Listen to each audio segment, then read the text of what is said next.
इन्होंने सड़क पे खड़े लाखों लोगों को उनके घरों तक पहुंचाया। सो इन जरूरतमंद लोगों के लिए मुसीबत की घड़ी में जो मसीहा बन के सामने आया, वही हैं आज के हमारे गेस्ट, हम सबके चहेते the one and only, please welcome Sonu सूद।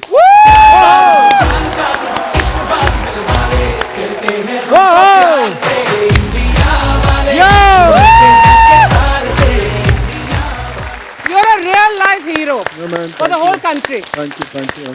और एक्चुअली लोग लिख रहे हैं एक ही फिल्मों में भले इन्होंने विलन के किरदार भी निभाए हों, लेकिन रियल लाइफ में जो हीरो बन के सामने आए, भाजी क्या बात है। थैंक यू बिल्कुल भाई। जब मैं लोगों को हम लोग छोड़ने जाते थे तो और मैं सबसे पूछता था कि आप वापस तो आओगे, तो आप देखेंगे जितने लोग थे वही बोलते थे कि सर कोई काम मिलेगा तो हम लोग ज़रूर वापस आएंगे, देखते हैं कुछ होएगा तो वापस आएंगे, नहीं तो वहीं कुछ करेंगे। तो इतने लोगों का ये सवाल था, मुझे लगा कि कैसे इनको किया जाए। हम लोग भेज तो रहे थे, फिर मैं खुद एक इंजीनियरिंग की बैकग्राउंड है, तो हम लोगों ने बैठ के उस पर कुछ मैंने काम करना शुरू किया कि ऐसा कुछ करें कि इन सबको जॉब्स भी मिले। फिर मैंने एक प्लेटफॉर्म बनाना शुरू किया जिसका नाम था प्रवासी रोजगार, और ताकि इन सब लोगों को जॉब मिले। क्या बात। तो ये जो ऐप है जो सोनू पाजी ने जो तैयार किया, प्रवासी रोजगार भाई, एक ये है कि this is actually free of cost platform for everyone, कि लोग जो छोटे से शहर में कहीं पे भी बैठा भी हो, किसी भी गांव में बैठा जिसको फ़ोन भी नहीं चलाना आता, अगर वो सिर्फ वो नंबर को टच कर देगा तो हमारी टीम उनसे कांटेक्ट करेगी। हम उनको सिखाएंगे कैसे काम आता है, कैसे हम लोग उनको उस शहर से, अगर वो नहीं ट्रैवल कर सकता, उसको जिस शहर में जॉब करवाना है वहाँ पे ले जा पाएंगे, और उनको उनके मतलब का जॉब जहाँ पे भी देश के कोने में चाहिए होगा वो उनको तुरंत मिलेगा। I want to say that ये इतने बड़े पैमाने पर जब कर रहे हो तो कितनी बड़ी टीम है तुम्हारी यार। मेरे ना दोस्त हम लोग जुड़ने शुरू किए। मैं खुद क्योंकि इंजीनियरिंग बैकग्राउंड का हूँ, तो मैंने आईटी के मेरे दोस्त पकड़े, मैंने स्पेशलाइज्ड लोग पकड़े, मैंने टाइप्स करने शुरू किए। और क्योंकि हम लोगों ने इतने लोगों को पहुँचा दिया था घर पर, तो जितने लोगों को मैंने अप्रोच किया, कॉर्पोरेट्स ऑलमोस्ट 500 हेड से उनको जब किया, so everyone was very keen कि हाँ हम लोग आपके साथ जुड़ के विल मेक श्योर कि आपने इनको ना सिर्फ घर पर पहुँचाया, लेकिन जब इनको काम की ज़रूरत मिली तो आपने इनको वापस उनके काम पर, अच्छे काम पर लगाया। जी। और मैंने भी जब ये देखा था सोनू पाजी को, पहले ट्विटर पे लोग इनको सब रिक्वेस्ट भेज रहे थे, जो लोग ज़रूरतमंद थे, जो अपने घरों में जाना चाहते थे, तो मुझे लगा कि यार ये अभी लॉकडाउन जो है 21 दिन का हुआ, इसके बाद शायद बढ़ सकता है, तो इसके बाद ख़त्म हो जाएगा सिलसिला, बिकॉज लोग अपने अपने घरों में पहुँच जाएंगे। लेकिन हमारी पॉपुलेशन भी इतनी है और इतने प्रवासी लोग हैं जो दूसरी स्टेट्स में जाके काम करते हैं। जैसे हम लोग खुद पंजाब से यहाँ मुंबई आए, और ये सिलसिला कब से शुरू हुआ और आज तक चल रहा है, और आगे भी चलते रहेगा टीम भाई। जो है वो खड़ी है कि हम लोग जरूरतमंद लोगों के लिए खड़े हैं। सो गॉड ब्लेस यू भाई, दुआएं निकलती हैं आप सबके लिए।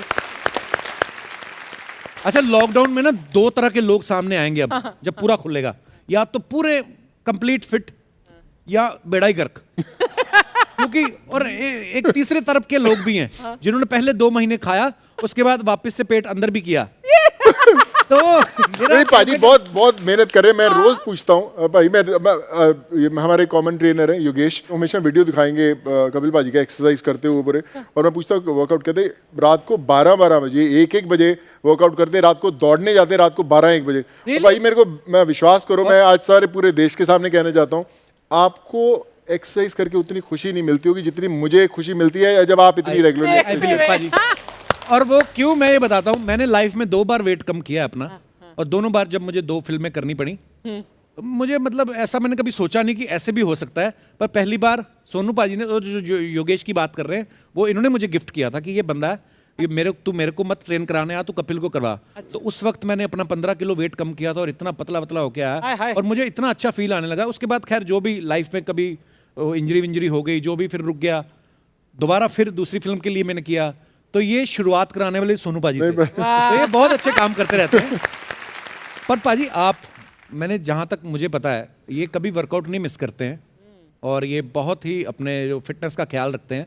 मुझे आज भी याद है, हैप्पी न्यू ईयर के कौन सी फिल्म में आपकी इंजरी हो गई थी दुबई में? जी हाँ जी, हैप्पी न्यू ईयर। हाँ, लेग पे इंजरी हुई थी शायद, कुछ स्टंट करते हुए। ये भाई साहब आए, फ्लाइट लेके वापस भेज दिया प्रोड्यूसर डायरेक्टर ने कि जाओ अभी आपका काम दोबारा शूट करेंगे जब आप ठीक होके आ जाओगे। क्रिकेट खेलते समय हो गई थी। हाँ, तो ये टूटी हुई टांग के साथ आए और जिम में चले गए, कहते ये वाली एक्सरसाइज नहीं कर सकते ना, ये वाली तो कर सकता हूं। तो ये जज्बा होता है, अपर बॉडी। हाँ।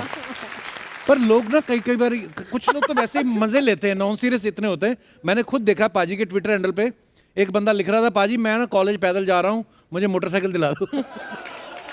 तो ऐसे लोगों को रिप्लाई करते हो आप जो ऐसे मतलब नॉन सीरियस कुछ भी लिख देते नहीं भाई, करते हैं बिल्कुल। मुझे याद है कि जब उसने बोला, मैंने बोला कि देखो हमारे जो देश के प्रधानमंत्री रहे हैं लाल बहादुर शास्त्री जी, वो नदी से तैर के जाते थे, साइकिल पे जाते थे। तुम क्या मोटरसाइकिल, पहले इस लायक कुछ बनो, कुछ मेहनत करो, set an example for everyone and then you should go. तो आई थिंक ये सब, हाँ एक्चुअली अगर वो मान लो लाल बहादुर शास्त्री जी के मन में आया था कि नहीं मुझे तो वो स्पीड बोट लेके दो, मैं तभी तब तक मैं स्कूल नहीं जाऊंगा। तो फिर कैसे पढ़ाई लिखाई करते हो और कैसे प्रधानमंत्री बनते हो? तो मेहनत करिए आप। सोशल मीडिया पर बहुत ऐसे सेलिब्रिटीज वगैरह को वो आते हैं रिक्वेस्ट कि आप मुझे मदद कर दीजिए, मदद कर दीजिए। And you try to help some but then you realise कि बहुत सारी स्कैम्स भी हैं, बहुत सारे और आपको बेवकूफ भी बनाते हैं। मैम आपको मैं बताता हूँ कि मैंने 100 दिन से अपना ईमेल आईडी जो है मैं ऑलमोस्ट देख नहीं पाता हूँ, क्योंकि मुझे रोज 500-600 ईमेल हर रोज आते हैं। पर मेरा कोशिश ये रहती है कि अगर मैं मेरे से 10 टाइम पास वाले छुटके कहीं एक जेन्युइन वाला ना बच जाए, तो मैं उस चक्कर में लगा रहता हूँ। मैं कई बार रात को उठता था, मुझे याद है कि जब मैं ट्विटर पे होता था तो 12-1 बजे से लेके हम 4-5 बजे तक मैं फ़ोन पे रहता था, तो मैं ट्विटर देखता रहता था। तो उसके अंदर कई बार लेट भी गए, 3-3:30 बजे कोशिश किया कि लेटना, सुबह भागना है फिर से काम पे। तो 3:30-4 बजे उठने के बाद रात को एक बार लगता था यार देखो किसी ने कोई ज़रूरी मैसेज तो नहीं किया, तो रात को अंधेरे में उठ के चेक करता था, अरे किसी का मैसेज तो नहीं आया। और विश्वास कीजिए उस समय सबसे ज़्यादा ज़रूरतमंद लोगों के मैसेज आते हैं, और सबसे ज़्यादा हेल्प उसी समय हुई जब आप इनको अचानक ढूंढना शुरू करते हैं। तो मुझे लगता है कहीं ना कहीं भगवान की आवाज़ होती है जो आपको देती है कि उठा फ़ोन, कोई ज़रूरतमंद तेरी इंतज़ार कर रहा है। So I think that's the reason actually.